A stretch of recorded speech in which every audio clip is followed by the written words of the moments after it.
పనిచేస్తున్నటువంటి తిమోతికి పౌలు భక్తుడు ఒక అద్భుతమైనటువంటి ఉత్తరాన్ని వ్రాస్తూ, జీవము గల దేవుని సంఘములో జనులు ఏ విధంగా ప్రవర్తించవలెనో నీవు వారికి తెలియజేయము.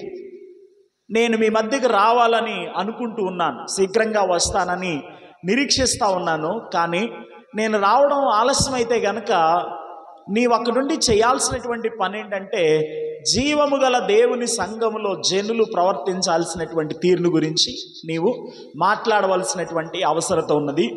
ఆ సంఘము సత్యమునకు స్తంభమును ఆధారమునై ఉన్నది అని అన్నాడు. ఓ దైవజనుడు ఇలా అన్నాడు, ఊర్లోకి ఎవరైనా క్రొత్త వాళ్ళు వచ్చి ఈ ఊర్లో సత్యం అనేది ఎక్కడ కనబడుతుందంటే, మనుషులు సంఘం వైపు తమ చూపుడు వేలుని చూపించేటటువంటి వారుగా ఉండాలంట. సో లోకంలో సత్యం దొరికేటటువంటి ఒక అద్భుతమైనటువంటి స్థలం ఏదయ్యా అంటే సంఘం. సంఘం వైపు తమ చేతిని చూపించగలిగేటట్లుగా ఉండాలి. ఆ రీతిగా సంఘం సత్యమందు నిలిచేటటువంటి వారుగా ఉండాలి. యేసుక్రీస్తు ప్రభువారు కూడా చెప్పారు కదా, సత్యమునందు వారిని ప్రతిష్ఠ చేయుము, నీ వాక్యమే సత్యం అని తెలియచేసినటువంటి మాటల్ని జ్ఞాపకం చేసుకుంటే, సంఘము సత్యమునకు స్తంభమును ఆధారమునై ఉండేటట్లుగా సేవకులు సంఘానికి బోధించవలసినటువంటి అవసరత ఉంది అనేది తిమోతి పత్రిక మనకి తెలియజేస్తున్నటువంటి మాటలు అయి ఉంటున్నాయి. సో సంఘానికి బోధించడానికి ముందు తాను చేయాల్సినటువంటి పని ఏంటంటే, తన అభివృద్ధి అందరికీ కనబడేటట్లుగా జాగ్రత్త పడు అని అన్నాడు. సో తనకి సిద్ధపాటు అవసరం. తాను ఎవరి ముందు అయితే నిలబడి ప్రసంగం చేయబోతున్నాడో ఆ ప్రసంగానికి కూడా సిద్ధపాటు అనేది చాలా అవసరం. ఇంకా వ్యక్తిగతంగా మనలను మనం సిద్ధం చేసుకోవాలి. ప్రవర్తన, ప్రార్థన, ఆత్మ నడిపింపు, అలాగే దేవుని యొక్క వాక్యాన్ని ప్రకటిస్తూ ఉండగా నిరీక్షణ మరియు ఆశ అనేది కలిగినటువంటి వారై సేవకులు తమను తాము సిద్ధపరుచుకొని దేవుని వాక్యాన్ని చెప్పడం కొరకైనటువంటి రీతిలో మరి తమ జీవితాలను సరైన రీతిలో ఉంచుకోవాల్సినటువంటి అవసరం ఉందనేది గడిచిన వారంలో మనం జ్ఞాపకం చేసుకుంటూ వచ్చాం. వన్స్ వీఆర్ రెడీ, మనం రెడీ అయిన తర్వాత ఇక మన ప్రసంగాన్ని సిద్ధపరుచుకోవాల్సినటువంటి అవసరత ఉన్నది అనేది జ్ఞాపకం చేసుకుంటూ ఉన్నాం. సందేశాన్ని ఏ విధంగా మనం సిద్ధం చేసుకోవాలి అనేది ఈరోజు మనం జ్ఞాపకం చేసుకున్నాం. సందేశమును ఏ విధంగా సిద్ధపరచుకోవాలి, మన సిద్ధపాటు అయిపోయిన తర్వాత సందేశాన్ని సిద్ధపరచటం అనేటటువంటి అంశంలోనికి మనం వెళ్ళవలసినటువంటి అవసరం ఉంది. బైబిల్ మనం బోధించడానికి ప్రధానమైనటువంటి కారణం ఏంటంటే అంటే, ఎవరి ముందైతే మనం నిలబడి బోధ చేస్తున్నామో ఆ ప్రజలు దేవుని వాక్యాన్ని గ్రహించి దానికి విధేయులగునట్లుగా వివరించి చెప్పుట కొరకు కాపరి వివరణాత్మక ప్రసంగాన్ని చేయబడడానికి లేదా చేయడానికి కట్టుబడి కలిగి ఉన్నటువంటి కాపరిగా ఉండాల్సినటువంటి అవసరం ఉన్నది. సో ఒక నిర్దిష్టమైనటువంటి లక్ష్యాన్ని ఏర్పాటు చేసుకోవాలి. ఒక వ్యక్తి ఒక ప్రసంగాన్ని సిద్ధపరుచుకునే ముందు అతడు ఒక ఉద్దేశాన్ని కలిగి ఉండాలి.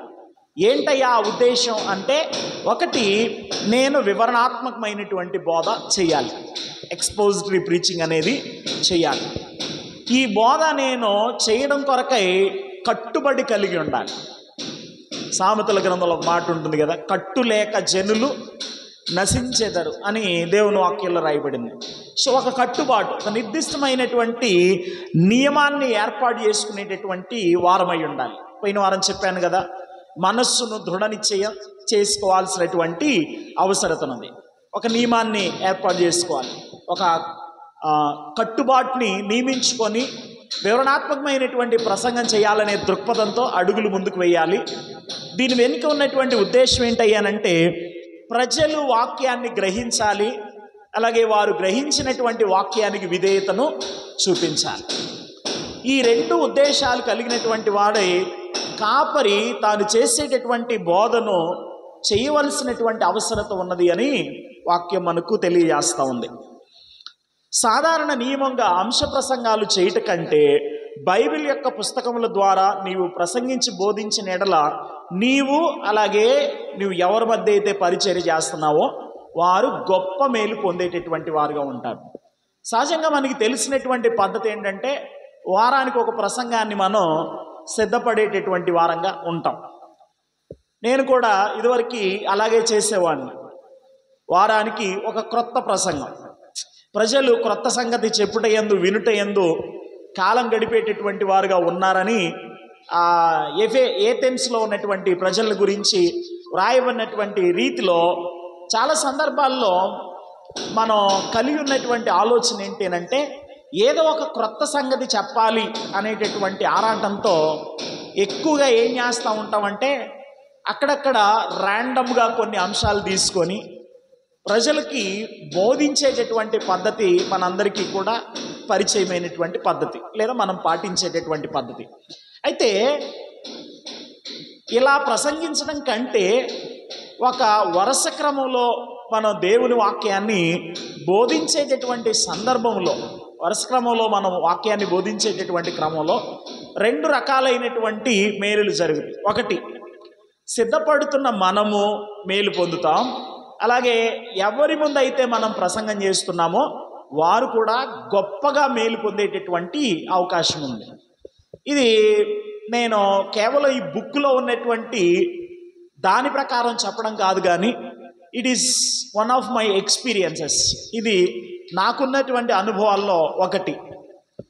నేను అంశాల వారీగా ప్రసంగం చేస్తున్నప్పటికంటే ఒక క్రమమైనటువంటి పద్ధతిలో దేవుని వాక్యాన్ని బోధిస్తున్నటువంటి సమయమందు అది ప్రజలకి ఎక్కువగా గుర్తుండడాన్ని నేను విశ్వాసుల జీవితాల్లో గమనించగలిగాను. ఉదాహరణకి ఒక మాట చెప్తాను.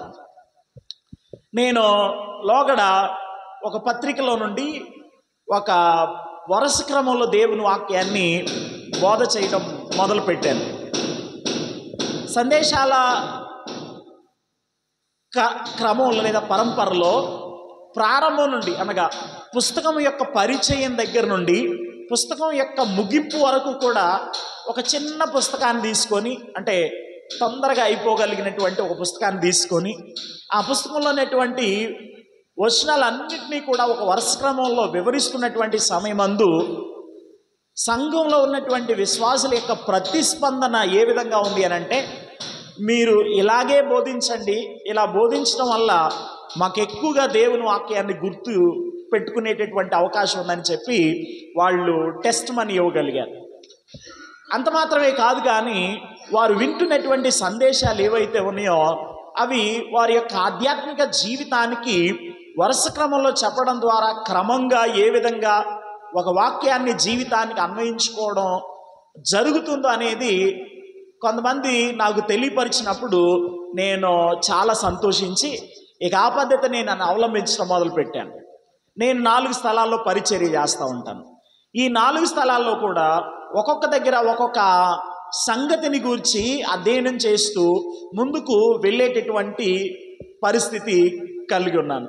కాబట్టి నేను చెప్పాలి అని తలంచినటువంటి విషయం ఏంటంటే, ఏదో బుక్లో ఒక నియమం ఉంది కాబట్టి ఆ నియమాన్ని మీ ఎదుట చెప్పాలనేది నా తాత్పర్యం కాదు, కానీ మనం వాక్యాన్ని అంశాల వారీగా ప్రసంగించడం కంటే వరుస క్రమంలో వాక్యాన్ని స్టడీ చేస్తూ దాన్ని వివరిస్తూ ఉండగా అది మనకి అలాగే వినేటటువంటి వారికి కూడా చాలా మేలుకరమైనటువంటి అంశంగా ఉంది అని చెప్పడంలో ఏమాత్రం కూడా సందేహం లేదు. చాలా నెలల క్రిందట ఒక సంఘాన్ని వదిలిపెట్టేయాలనుకున్నాను. నేను చాలా కాలం క్రిందట ఒక చర్చ్ని వదిలిపెట్టేయాలనుకున్నాను. ఎందుకంటే వాళ్ళ యొక్క ప్రవర్తనలో పరివర్తన అనేది కనబడినటువంటి కారణాన్ని బట్టి చాలా నిరాశలోనికి వెళ్ళిపోయి నేను ఈ చర్చ్ని వదిలేస్తా, ఇక నేను ఇక్కడ పరిచర్య చేయలేను. సుమారుగా అక్కడికి 13 సంవత్సరాలు చాలా కష్టపడి పరిచర్య చేశాను. అంత కష్టపడి పరిచర్య చేసినటువంటి సేవను అంతటినీ కూడా వీళ్ళు చేసేటటువంటి పనుల ద్వారా పాడు చేసేటటువంటి వారుగా ఉంటున్నారు.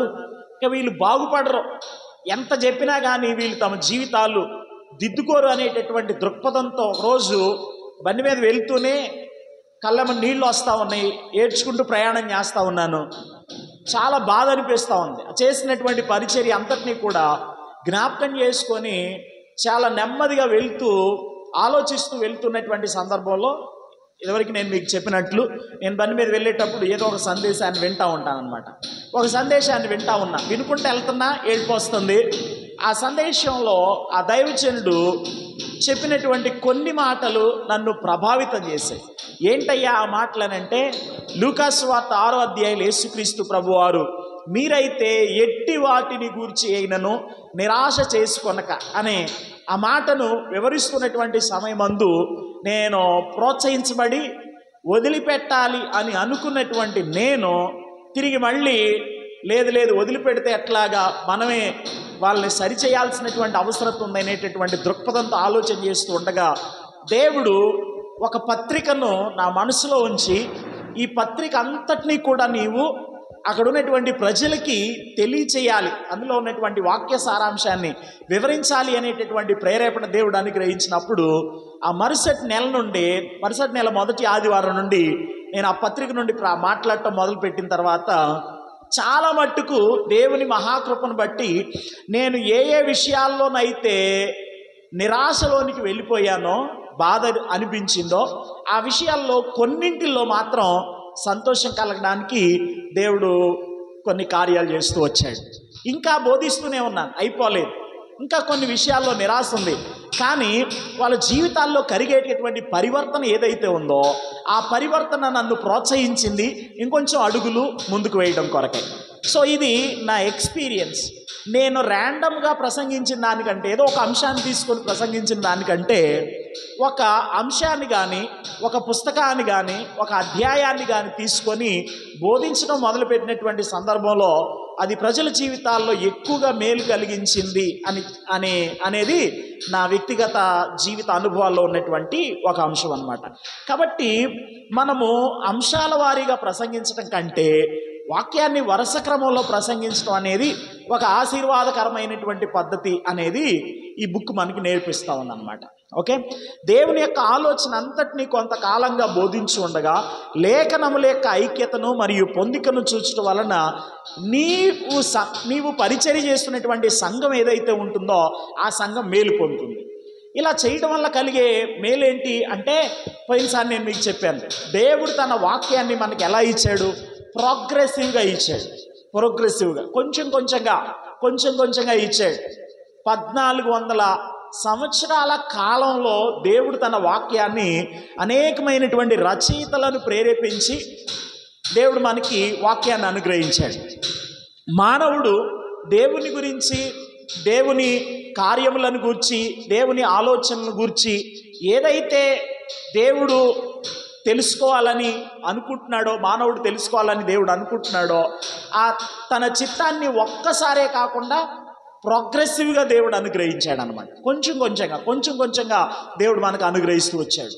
దేవుడే మనకు అలా అనుగ్రహిస్తూ వచ్చినప్పుడు మరి ఆయన వాక్యాన్ని మనం ప్రకటించేటటువంటి సందర్భంలో మనం కూడా అలా వెళ్తే ఎంత అద్భుతంగా ఉంటుంది కదా. ఈ ఆలోచన ఏదైతే ఉంటుందో అది మనం కార్యరూపంలోనికి తీసుకొని రాగలిగితే కనుక మనిషి పట్ల దేవుడు కలిగి ఉన్నటువంటి ఆ పరిపూర్ణమైనటువంటి చిత్తం ఏదైతే ఉందో అది సంఘములో ఉన్నటువంటి ప్రజలు గ్రహించడానికి వీలు కలుగుతుంది. అంత మాత్రమే కాక లేఖనముల యొక్క ఐక్యతను ప్రజలు గుర్తించగలిగేటట్లుగా ఈ ఎక్స్పోజిటరీ ప్రీచింగ్ ద్వారా, క్రమమైనటువంటి పద్ధతిలో దేవుని వాక్యాన్ని బోధించడం ద్వారా సంఘం లేఖనాల ఐక్యతను గుర్తించడానికి వీలవుతుంది. మనము ఈ క్రమమైనటువంటి పద్ధతిలో వాక్యాన్ని బోధిస్తూ ఉండగా నెక్స్ట్ వారం ఏం చెప్పాలి, తర్వాత ప్రార్థన కూడికలు ఏం చెప్పాలి, తర్వాత ఏం చెప్పాలి అని వెతుక్కోవాల్సినటువంటి అవసరం లేకుండా నువ్వు వరుస క్రమంలో దేవుని వాక్యాన్ని బోధిస్తూ ఉండగానే జరిగేటటువంటి ఒక అద్భుతమైనటువంటి ఫలితం ఏంటంటే నెక్స్ట్ వీక్కి కావాల్సినటువంటి సందేశం నీకు వెతుక్కోకుండానే దొరికిద్ది అన్నట్టు కదండి. వెతుక్కోకుండానే దొరికింది. కాబట్టి అలా చేయాల్సినటువంటి అవసరత ఉన్నది. అలా చేయడం వల్ల చాలా మేలు కలుగుతుంది అనేది ఈ బుక్ మనకి తెలియజేస్తున్నటువంటి అంశమై ఉంటున్నది. వివరణాత్మకమైనటువంటి ప్రసంగం చేయనటువంటి చాలామంది సేవకులు, ప్రసంగికులు 80% మంది తమ యొక్క జీవితం 80% సమయం ఏమి ప్రసంగించాలా అని నిశ్చయించడానికి వ్యయపరుస్తున్నారంట. దేవుడు మనకి కొంత సమయాన్ని ఇస్తే ఆ సమయంలో ఒక 80% ఆఫ్ ద టైం దేని గురించి ఎక్కువగా ఆలోచన చేస్తున్నారంటే అనేక మంది ప్రసంగికులు ఏం ప్రసంగించాలి, ఏం ప్రసంగించాలి, ఏం ప్రసంగించాలి, ఏం ప్రసంగించాలి అనే దానికోసం ఆలోచన చేస్తున్నారంట. ఇంకా మిగిలినటువంటి 20% టైం ఏదైతే ఉందో ఆ 20%ని సిద్ధపాటు కొరకై వినియోగించుకునేటటువంటి వారుగా ఉన్నారు. ఉల్టా జరుగుతుంది కదండి. ఇప్పుడు సిద్ధపాటు కొరకు ఎక్కువ టయాన్ని కేటాయించాలి, కానీ ఏం ప్రసంగించాలా అనేటటువంటి ఆలోచన మీదే అంత సమయాన్ని వాళ్ళు కేటాయించగలిగేటటువంటి పరిస్థితులు ఉంటే మరి సిద్ధపాటుకి సమయం ఎక్కడా?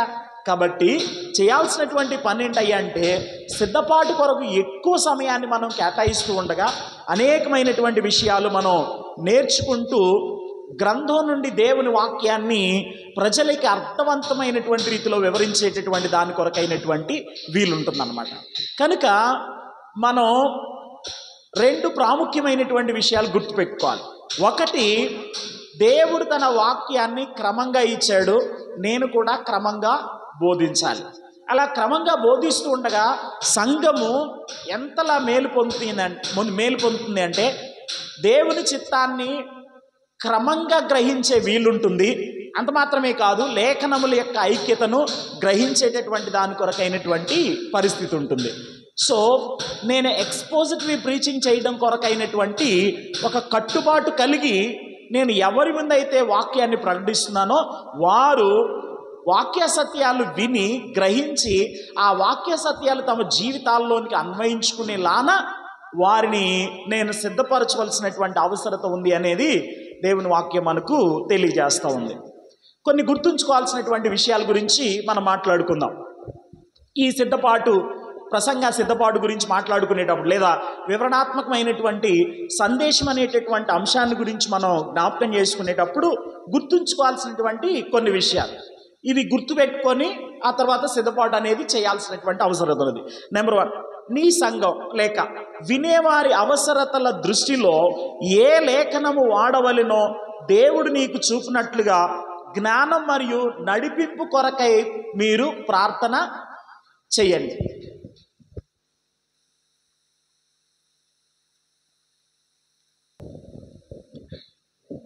కొంచెం పని జరుగుతుందండి మా ఇంటి దగ్గర, వేరుగా అనుకోమాకండి, చాలా టెన్షన్ పడుతున్నాను అందుకోసమని.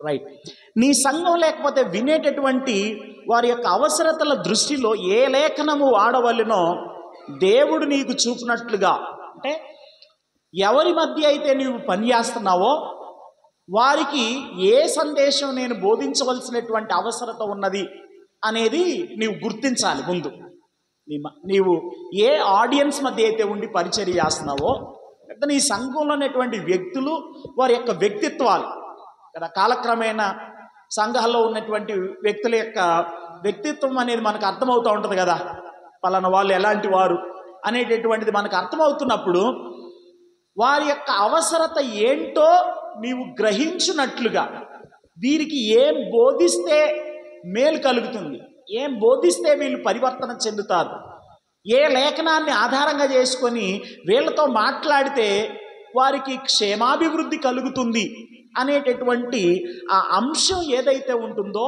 అది నీకు తెలియపరచబడేటట్లుగా దేవుని సన్నిధిలో చేయాల్సినటువంటి మొట్టమొదటి పని ఏంటంటే దేవుని సన్నిధిలో ప్రార్థన చేయడం. ప్రభువా, వీళ్ళకి ఏం బోధిస్తే మేలు కలుగుతుంది అనేది చేయాల్సినటువంటి మొట్టమొదటి పని అన్నమాట.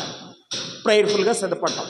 తర్వాత రెండవది, నీవు ఏం బోధించాలని తీర్మానం చేసుకున్నావో ఒక ఐడియాలజీ ఉంటుంది కదా, ప్రార్థన చేస్తూ ఉండగా దేవుడు నీకు తలంపు ఇస్తాడు, నేను ఈ బుక్లో నుండి ప్రసంగించాలి, లేదా ఈ వచనం నుండి ప్రసంగించాలి, లేదా ఈ అధ్యాయాన్ని ఆధారంగా చేసుకొని నేను ప్రసంగించాలి అనేటటువంటి ఒక తలంపు నీకు వచ్చింది అనుకోండి. సపోజ్ గలతీలకు రాసినటువంటి పత్రికలో నుండి మీరు మాట్లాడాలి అని మీకు నిశ్చయిత కలిగింది, మీకు ఒక వచ్చిన జ్ఞాపకంలోనికి వచ్చింది, సంఘంలో ఉన్నటువంటి అవసరతను ఆధారంగా చేసుకొని తలంచినప్పుడు సహజంగా గెస్ట్ స్పీకర్లకి మనం ఏం చేస్తూ ఉంటామంటే, మా సంఘంలో ఇలాంటి అవసరత ఉందండి, దీని గురించి మీరు ఏమైనా మాట్లాడగలిగితే బాగుంటుంది అని చెప్పి కొన్ని సందర్భాల్లో ముందుగానే తెలియజేస్తూ ఉంటాం.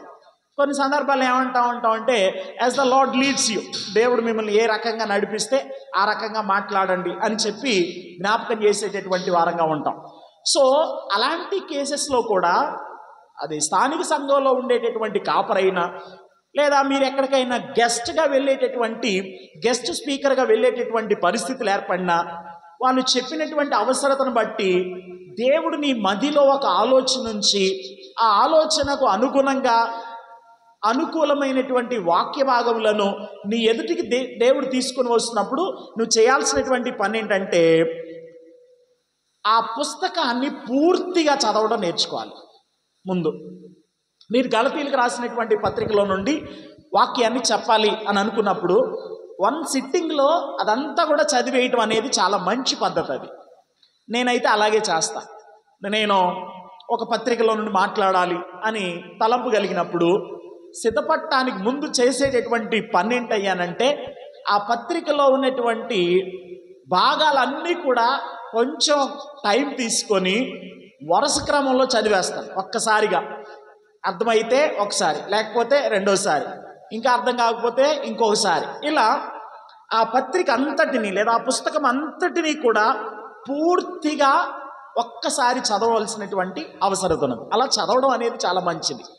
అలా చదివిన తర్వాత చేయాల్సిన రెండో పని ఏంటంటే మనకి స్టడీ బైబిల్స్ అందుబాటులో ఉంటాయి. అధ్యయన బైబిళ్ళు అంటారు, కమెంట్రీలు లేదా అధ్యయన బైబిల్. ఈ అధ్యయన బైబిల్లో మనకి పుస్తకానికి ముందు ఏముంటుందంటే ఇంట్రడక్షన్ ఉంటుంది అన్నమాట. ఆ పుస్తకం యొక్క పరిచయం ఉంటుంది. రచయిత ఎవరు, ఎప్పుడు రాయబడింది, ఎందుకు రాయబడింది, ఎవరికి రాయబడింది, ఎక్కడి నుండి రాయబడింది, ఈ పుస్తకం రాయబడినటువంటి చారిత్రాత్మకమైనటువంటి నేపథ్యం ఏంటి, అలాగే ఈ గ్రంథం యొక్క విభజన ఏంటి, అలాగే ఈ గ్రంథం సంక్షిప్తంగా ఏమి వర్ణిస్తుంది అనేది మీకు అధ్యయన బైబిల్లో ఇంట్రడక్షన్ నోట్స్లో కనబడుతుంది.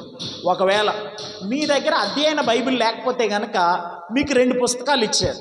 ఒకటి పాత నిబంధన అవలోకనం, అది మీకు ఇప్పుడు ప్రస్తుతం నడుస్తూ ఉంది. అది అయిపోయిన తర్వాత క్రొత్త నిబంధన అవలోకనం అనేది కూడా మీకు ఇస్తారు. ఈ రెండు కూడా దగ్గర పెట్టుకోండి, పోగొట్టుకోమాకండి. అవి పోతే జీవితంలో మీకు ఎక్కడ దొరకవయ్యి, ఏమండి, ఏ బుక్ స్టోర్స్లో కూడా అమరయ్యి. అవి జాగ్రత్తగా పెట్టుకోండి. ఆ రెండు పుస్తకాల్లో కూడా మీకు 66 పుస్తకాల మీద పరిచయం అనేది చెప్పబడింది. అర్థమైందండి? పరిచయం అనేది చెప్పబడింది. కనుక మీరు చేయాల్సినటువంటి పని ఏంటి అంటే మొదట మీరు ఎంపిక చేసుకునేటువంటి ఒక వచనం ఏదైతే ఉందో ఆ వచనానికి సంబంధించినటువంటి పుస్తకం మొత్తం చదివేయండి. ఫర్ ఎగ్జాంపుల్ గలతీలకు రాసిన పత్రిక చదివేసేయండి. గలతీలకు రాసినటువంటి పత్రికను గూర్చినటువంటి పరిచయం మాటలన్నీ కూడా ఒకసారి చదవండి, అర్థం చేసుకోండి, అవగాహన చేసుకోండి, సంక్షిప్త వర్ణనంతా కూడా చదవండి. తర్వాత మూడోది ఏంటి అంటే పుస్తకం యొక్క ప్రాథమిక అంశమును, ఉద్దేశాన్ని గ్రహించామని నిర్ధారణలోనికి రండి. పుస్తకం మొత్తం చదివిన తర్వాత, పుస్తకం యొక్క పరిచయాన్ని చదివిన తర్వాత మీకు ఒక అవగాహన వస్తుంది. అవగాహన అనేది వస్తుంది. ఓహో, ఈ పుస్తకంలో దీన్ని గురించి వ్రాయబడింది అనేటటువంటి ఒక అవగాహన వస్తుంది. ఆ అవగాహనకు వచ్చిన తర్వాత ఓకే, ఈ పుస్తకం ఏం చెప్తుంది అనేది నాకు అర్థమైంది, కొంచెంగా, సంక్షిప్తంగా, సూక్ష్మంగా అర్థమైంది అనేటటువంటి నిర్ధారణలోనికి మీరు రండి. ఉద్దేశాన్ని గ్రహించానని గ్రహించండి. ఆ తర్వాత పుస్తకం యొక్క ఆరంభము నుండి ప్రారంభించి మరియు విషయములను బట్టి కొన్ని వచనముల నుండి ఒక అధ్యాయం అంతటినీ కలిగి ఉన్న లేఖనములోని ఒక విభాగమును ఎంచుకొను. మీరు చేయాల్సినటువంటి నెక్స్ట్ పని ఏంటంటే మీరు ఈ 3 పనులు చేసిన తర్వాత పుస్తకం ఆరంభం నుండి ప్రారంభించండి. మళ్ళీ చదవడం ప్రారంభం చేయండి. ప్రారంభిస్తూ చదువుతూ ఉన్నటువంటి సమయమందు మీరు ఏ విషయాన్ని గురించి అయితే చెప్పాలనుకుంటున్నారో ఆ విషయాన్ని గురించి చెప్పడం కొరకైనటువంటి ఒక కీలకమైనటువంటి వచనం ఉంటుంది కదా, ఆ వచనం దగ్గరికి వచ్చేసేయండి. కొన్నిసార్లు వివరణాత్మకమైనటువంటి ప్రసంగం ఏదైనా ఒక వాక్య భాగం మీద ప్రసంగం చేయవచ్చు. వివరణాత్మకమైనటువంటి ప్రసంగంలో మనం చేసేటటువంటి పని ఏంటంటే ఏదైనా ఒక పారాగ్రాఫ్ తీసుకొని దాని మీద వివరణాత్మకమైనటువంటి ప్రసంగం చేయొచ్చు. కొన్నిసార్లు ఒక్క వచనం మీద ఒక సందేశాన్ని సిద్ధం చేయొచ్చు. కొన్నిసార్లు ఒక్క పారాగ్రాఫ్ మీద ఒక వచనాన్ని, ఒక సందేశాన్ని సిద్ధం చేయొచ్చు. కొన్నిసార్లు ఒక అధ్యాయం మీద సందేశాన్ని సిద్ధం చేయొచ్చు. కొన్నిసార్లు ఒక పుస్తకం అంతటి మీద సందేశాన్ని సిద్ధం చేయొచ్చు. అర్థమవుతుంది కదండి. సో వివరణాత్మకమైనటువంటి ప్రసంగం చేసేటటువంటి క్రమంలో కొన్నిసార్లు మీకు అవసరమైతే పుస్తకాన్ని అంతటినీ వాడుకోవచ్చు. బైబిల్లో చిన్న చిన్న పుస్తకాలు ఉన్నాయి కదండి. ఉదాహరణకి యోహాను రాసినటువంటి పత్రికల్లో ఒక 2 పత్రికలు, చిన్న చిన్న పత్రికలు కదా, 2వ పత్రిక, 3వ పత్రిక, అలాగే ఫిలెమోనుకు రాసిన పత్రిక, ఇలా చిన్న చిన్న అధ్యాయాలు కలిగినటువంటి పుస్తకాలు మనకి పరిశుద్ధ బైబిల్ గ్రంథంలో కనబడుతూ ఉంటాయి. సో వివరణాత్మకమైన ప్రసంగం చేయడానికి కొన్నిసార్లు మీకు ఒక పుస్తకం ఉపయోగపడవచ్చు. కొన్నిసార్లు పుస్తకంలో ఒక అధ్యాయం మీకు ఉపయోగపడవచ్చు మీరు చెప్పాలి అనుకుంటున్నటువంటి విషయం కొరకు. కొన్నిసార్లు ఒక పారాగ్రాఫ్ సరిపోవచ్చు, కొన్నిసార్లు ఒక వచనమే సరిపోవచ్చు. అర్థమవుతుందా? తిప్పి చెప్పాను అనమాట. ఓకే, వచనం, పారాగ్రాఫ్, అధ్యాయం, అలాగే పుస్తకం. మీరు ఏ భాగాన్నైనా ఎంపిక చేసుకోండి. అయితే మీ అవసరత ఏదైతే ఉందో ఆ అవసరతకు తగినటువంటి వాక్య భాగాన్ని ఎంపిక చేసుకోవడం అనేది చాలా ప్రాముఖ్యమైనటువంటి విషయం. ఇది ఎప్పుడు జరిగిద్ది అని అంటే పై 3 విషయాలు జరిగినప్పుడు. పై 3 విషయాలు ఏంటి అంటే, ఒక పుస్తకాన్ని ఎంపిక చేసుకోండి, ఆ పుస్తకం మొత్తం ఒకసారి చదవండి, ఆ పుస్తకం యొక్క పరిచయాన్ని గురించి చదవండి, ఆ తర్వాత ఆ పుస్తకంలో ఉన్నదంతా కూడా మీకు అర్థమైంది, ముఖ్యమైనటువంటి ఉద్దేశం అర్థమైందని గ్రహించండి. గ్రహించిన తర్వాత మళ్ళీ నెక్స్ట్ రౌండ్లో మీరు చేయాల్సినటువంటి పని ఏంటంటే, ఒక పుస్తకాన్ని చదువుతున్నప్పుడు మీరు దేని గురించి అయితే చెప్పాలనుకుంటున్నారో అది రావడం కొరకై ఒక వచనాన్ని కానీ, ఒక పారాగ్రాఫ్ని కానీ, ఒక అధ్యాయాన్ని కానీ, ఒక పుస్తకాన్ని కానీ జాగ్రత్తగా ఎంపిక చేసుకోవాల్సినటువంటి అవసరత ఉన్నది. మనకి బైబిల్లో పారాగ్రాఫుల పరంగా దేవుని వాక్యం అనేది డివైడ్ చేయబడింది. ఓకేనండి, పారాగ్రాఫుల పరంగా దేవుని వాక్యం అనేది డివైడ్ చేయడం జరిగింది. మీరు ఆ పద్ధతిలో చదివితే చాలా మేలుకరంగా ఉంటుంది. అక్కడ ఇంగ్లీష్ వర్షన్లు కొన్ని ఇచ్చాడు మీకు, NASB అని, NIV అని, NKJV అని, HGSP అని, KJV అని, ఇవన్నీ కూడా ఇంగ్లీష్ వర్షన్స్ అన్నమాట. ఇంగ్లీష్ రకరకాలైనటువంటి ట్రాన్స్లేషన్స్ లేదా తర్జుమాలు. ఈ వర్షన్స్ గురించి తెలియజేస్తూ పారాగ్రాఫుల కింద విడగొట్టబడినటువంటి భాగాలు ఏ విధంగా ఉంటాయో అక్కడ వివరణ ఇచ్చాడనమాట. మనం ఫాలో అయ్యేది ఒక్క తెలుగు బైబిలే కాబట్టి ఆ తెలుగు బైబిల్లో మీరు పారాగ్రాఫుల క్రింద డివైడ్ చేయబడినటువంటి వాక్య భాగాన్ని గుర్తించేటటువంటి ప్రయత్నం చేసి సందేశం కొరకే ఒక వాక్య భాగాన్ని ఎంపిక చేసుకోండి. ఓకే, ఒక భాగాన్ని ఎంపిక చేసుకోండి. ఒక భాగాన్ని ఎంపిక చేసుకున్న తర్వాత అందులో ఉన్నటువంటి విషయం మీకు బాగా అర్థమయ్యే వరకు ఆ వాక్య భాగాన్ని పదే పదే చదవండి. అర్థమైందండి? పదే చదవండి. సో రీడింగ్ అనేది చాలా ప్రాముఖ్యమైనటువంటి అంశం అండి. చదవడం అనేది చాలా ప్రాముఖ్యమైనటువంటి అంశం. చదవకుండా అందులో ఉన్నటువంటి విషయం నీకు అర్థం కాదు. కాబట్టి పదే చదవండి. వాక్య భాగం అర్థమయ్యేంత వరకు చదవండి. చెప్పాను కదా ఇదివరకు చార్ల్స్ స్పర్జన్ అనేటటువంటి భక్తుని గురించి. ఏదైనా ఒక వాక్య భాగం తనకు అర్థం కాకపోతే కనీసం అది అర్థం కావడానికి ఎన్నిసార్లు? 50 సార్లైనా చదివేవాడు. 50 సార్లైనా నష్టం ఏమీ లేదు. పదే చదవండి. ఎందుకంటే అందులో ఉన్నటువంటి విషయం మీకు పూర్తిగా అర్థం కావాలి. మీకు అర్థం కాకుండా మీరు బోధించడానికి మొదలు పెట్టారనుకోండి. పైన వారు ఒక ఉదాహరణ చెప్పాను. ఒక 3 పిల్లలు వారి యొక్క తండ్రుల గురించి మాట్లాడుకునేటటువంటి విషయాన్ని గురించినటువంటి ఉదాహరణ. ఏంటి వాళ్ళు మాట్లాడుకునేటువంటి మాటలు? మా నాన్నగారు ప్రసంగం చేస్తే చర్చిలో కనీసం 10 మందికైనా అర్థం కాదు ఒకడు. రెండోవాడు మా నాన్నగారు ప్రసంగం చేస్తే మా నాన్నకు ఒక్కడికే అర్థమైద్ది. మూడోవాడు మా నాన్నగారు ఏం ప్రసంగం చేస్తున్నాడో మా నాన్నకే అర్థం కాదు. మీకు అర్థం కాకుండా మీరు బోధ చేసేటటువంటి ప్రయత్నం చేస్తే కంక్లూజన్ ఏ విధంగా ఉంటుంది అని అంటే, మీరేం చెప్తున్నారో మీకే అర్థం కాదు. మీరేం చెప్తున్నారో మీకే అర్థం కాదు.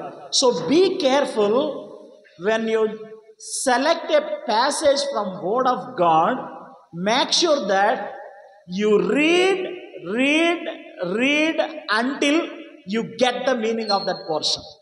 అర్థమైందండి? మీరు చదవండి, పదే పదే చదవండి. అందులో ఉన్నటువంటి భావము మీకు అర్థమయ్యేంత వరకు కూడా చదువుతూనే ఉండండి. ఈరోజు ఒక్కసారి చదివేసి అబ్బాయ్యా అయిపోయింది అని అనుకోవటం కాదు. ప్రసంగించేటటువంటి వారు వాడుకగా దేవుని వాక్యాన్ని చదువుకుంటూ వెళ్ళిపోకూడదు. బోధ చేయాలని తలంపు కలిగిన ప్రతి వ్యక్తి కూడా అందులో ఉన్నటువంటి వాక్య సందేశం మీకు అర్థమయ్యేంత వరకు కూడా పదే పదే చదవాల్సినటువంటి అవసరం ఉన్నది. చదివిన తర్వాత మీరు చేయాల్సినటువంటి ఇంకో పని ఏంటంటే ఆ బోధింపబడినటువంటి సత్యాలు లేదా మీరు చదివినటువంటి సత్యాలు ఏవైతే ఉంటాయో వాటిని మెడిటేట్ చేయవలసినటువంటి అవసరం ఉన్నది, ధ్యానం చేయాల్సినటువంటి అవసరం ఉన్నది. నెక్స్ట్, సందర్భాన్ని స్థాపించడం కొరకు అంటే మీరు ఎంపిక చేసుకున్నటువంటి వాక్య భాగము యొక్క సందర్భం ఏదైతే ఉంటుందో ఆ సందర్భాన్ని స్థాపించడం కొరకు మీరు చేయాల్సినటువంటి పని ఏంటంటే ముందు వెనుక ఉన్నటువంటి వచనాలు లేకపోతే పారాగ్రాఫ్లు లేకపోతే అధ్యాయాలు చదవాల్సినటువంటి అవసరత ఉన్నది. ఉదాహరణకి ఒకసారి గలతీ పత్రిక దగ్గరికి మళ్ళీ వెళ్దాం. గలతీ పత్రిక 6వ అధ్యాయం మొదటి వచనం చెప్పాలనుకున్నారు. ఓకే, 6వ అధ్యాయం మొదటి వచనం చెప్పాలి అని అనుకున్నప్పుడు మీరు చేయాల్సినటువంటి పని ఏంటంటే ఆ 6వ అధ్యాయం మొదటి వచనం యొక్క సందర్భం మీకు అర్థం కావాలి అని అంటే మీరు పైన ఉన్నటువంటి వచనాలు చదవాలి, ఆ తర్వాత దాని తర్వాత వచ్చేటటువంటి వచనాలు కూడా చదవాలి. అలా చదివినప్పుడు మీకు ఏం అర్థం అవుతుందంటే ఆ వాక్య భాగం యొక్క సందర్భం మీకు పూర్తిగా అవగాహనలోనికి వస్తుందన్నమాట. సో మనం ఎంపిక చేసుకున్నటువంటి వాక్య భాగాన్నే కాదు, ఎంపిక చేసుకున్నటువంటి వాక్య భాగం యొక్క ముందున్న వచనాలు అలాగే వెనుకున్నటువంటి వచనాలు కూడా చదవాల్సినటువంటి అవసరత ఉన్నది. కొన్నిసార్లు అధ్యాయాలే చదవాల్సినటువంటి అవసరత ఉంటుంది సందర్భాన్ని స్థాపించడం కొరకే. కనుక ఆ సందర్భం మీకు అర్థమైతే హెర్మెటికల్ ప్రిన్సిపల్స్లో హెర్మెటికల్ ప్రిన్సిపల్ చెప్పేటప్పుడు అంటే మొదటి పుస్తకం చెప్పినప్పుడు ఒక మాట చెప్పా, సందర్భం అనేది వాక్య భాగానికి ఎలాంటిది అని అంటే ఒక రాజు లాంటిది అనమాట. కాంటెక్స్ట్ ఈజ్ ద కింగ్ అని అంటారు. కాంటెక్స్ట్ అనేది మీకు అర్థమైతే వ్యాఖ్యానించడం అనేది మీకు అర్థమవుతుంది. వ్యాఖ్యానించడం అనేది మీకు అర్థమైతే అన్వయించుకోవడం అనేది ఏ విధంగా చేయాలనేది కూడా మీకు అర్థమవుతుంది. హెర్మెటిక్స్ మనం నేర్చుకున్నప్పుడు అంటే బైబిల్ స్టడీ మెథడ్స్, బైబిల్ అధ్యయన పద్ధతులు, వ్యాఖ్యానించటకు నియమాలు జ్ఞాపకం చేసుకున్నప్పుడు మనం కొన్ని నియమాలు చూసాం. సాధారణ నియమాలు చూసాం, ప్రత్యేకమైనటువంటి నియమాలు కూడా చూసాం. సాధారణమైన నియమాల్లో ఒక నియమం ఏంటంటే సందర్భాన్ని బట్టి వ్యాఖ్యానించడం. సందర్భాన్ని బట్టి వ్యాఖ్యానించకపోతే వాక్యాన్ని తప్పుగా అర్థం చేసుకునేటటువంటి అవకాశం ఉంటుంది అన్నట్టు. సో మనకి సందర్భం అర్థం కావడానికి చేయాల్సినటువంటి పని ఏంటంటే మీరు ఎంపిక చేసుకున్నటువంటి వచనము యొక్క ముందు భాగాన్ని అలాగే వెనుక భాగాన్ని చదవాల్సినటువంటి అవసరత ఉన్నది. బైబిల్లో కొన్ని బైబిల్స్లో మనకి పదప్రయోగ సూచిక అని ఉంటాయి, ఇండెక్స్ అనేది ఉంటుంది. కొన్ని బైబిళ్ళల్లో స్టడీ నోట్స్ యొక్క సూచిక అంటే కొన్ని ప్రత్యేకమైనటువంటి విషయాల గురించి వివరించినటువంటి భాగాలు ఉంటాయి. అలాగే క్రాస్ రెఫరెన్స్ సిస్టమ్ అనేది ఉంటుంది.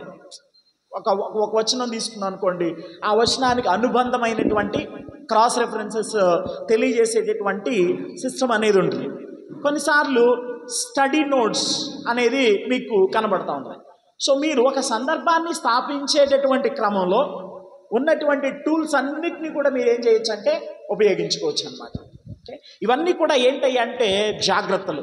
వివరణాత్మకమైనటువంటి బోధ చెయ్యాలి అని తలంచినటువంటి ప్రతి వ్యక్తి కూడా చేయాల్సినటువంటి పనులు అన్నమాట.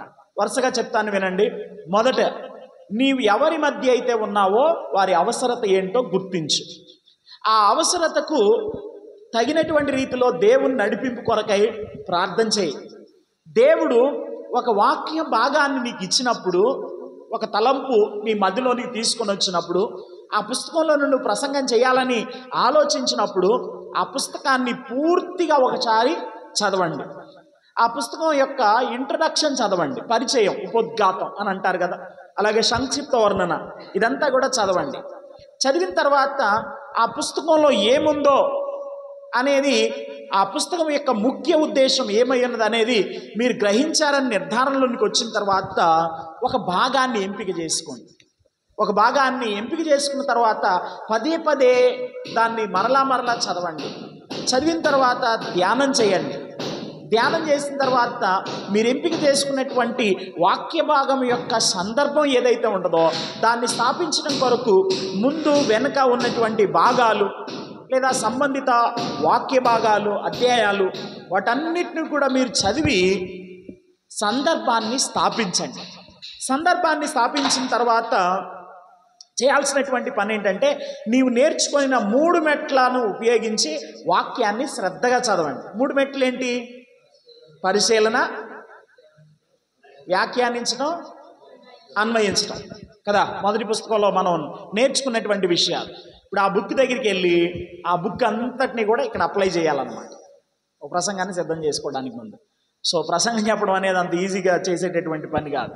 కొంతమంది ఏమంటారంటే 4 మాటలు చెప్తానులే అంటారు. ఏంటి చెప్పేది నువ్వు 4 మాటలు సిద్ధపాటు లేకుండా? ఏదో ఒకటి చెప్తానులే అని అంటూ ఉంటారు.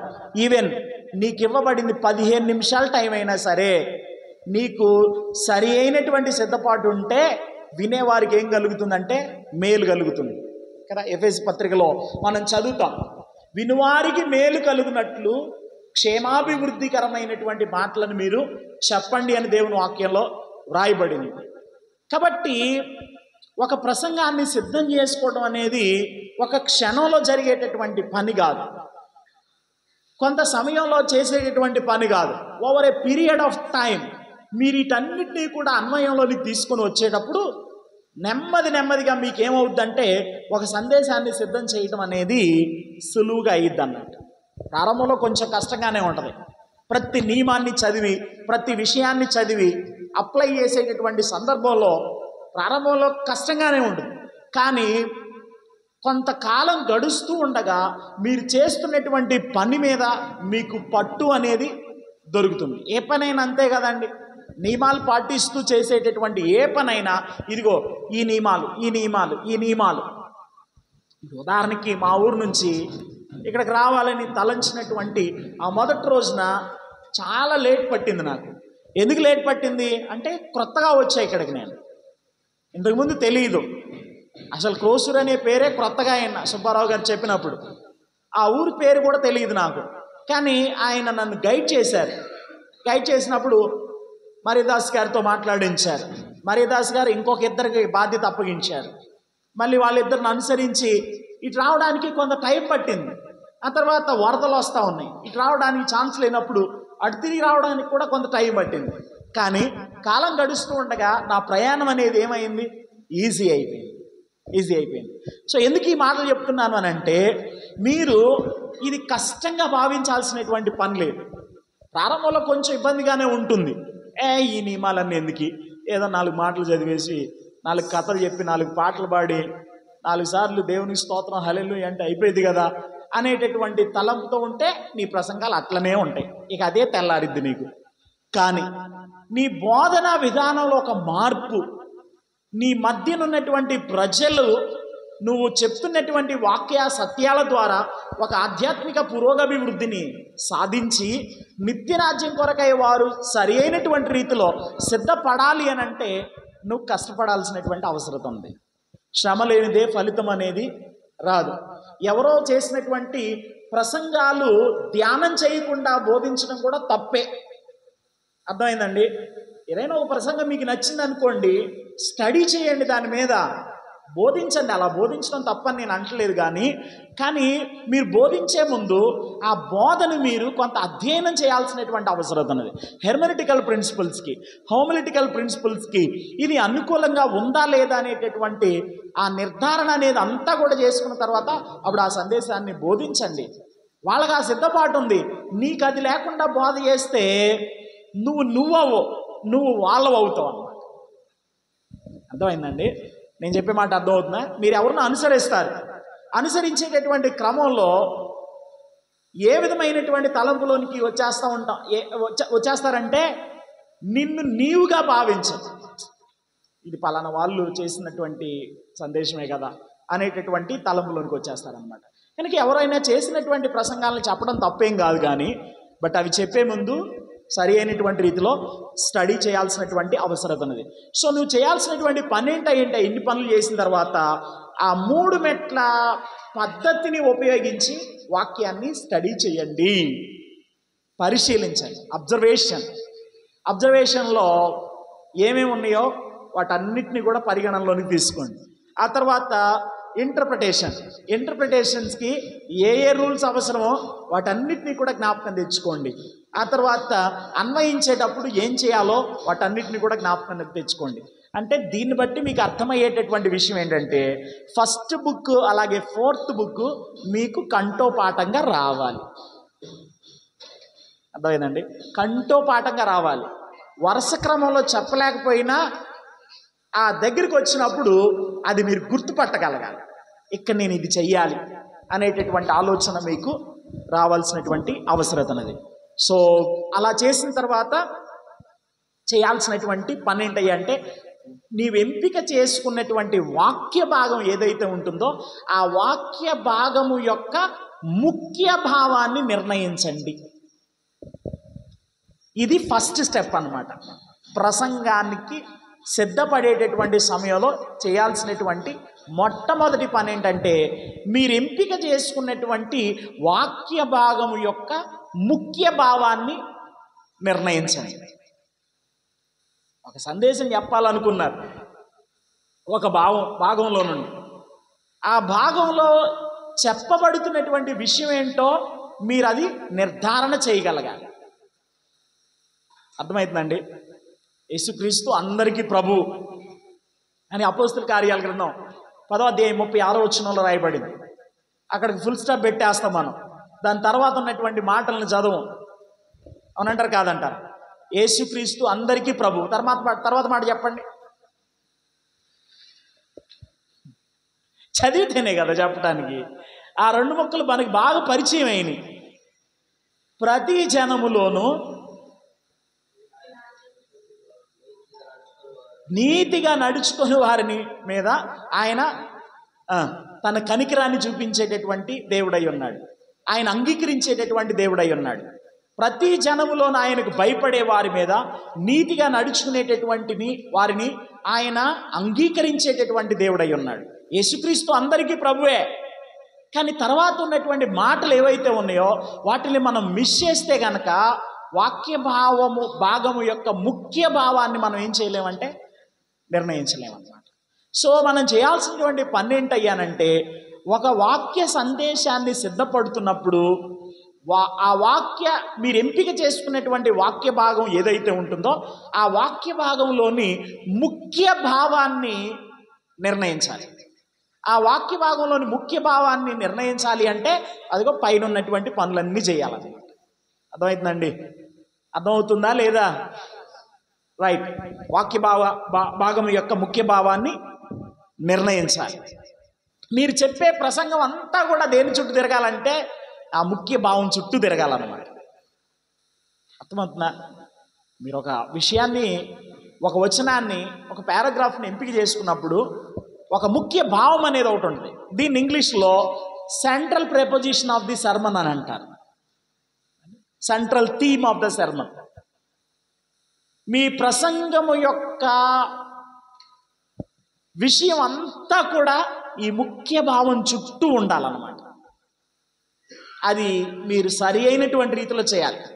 ఆ ఫస్ట్ స్టెప్ దగ్గరే మీరు సరిగ్గా చేయకపోతే గనక మీ ప్రసంగం మీరు ఎంపిక చేసుకున్నటువంటి వాక్య భావం దగ్గర ఉండదు.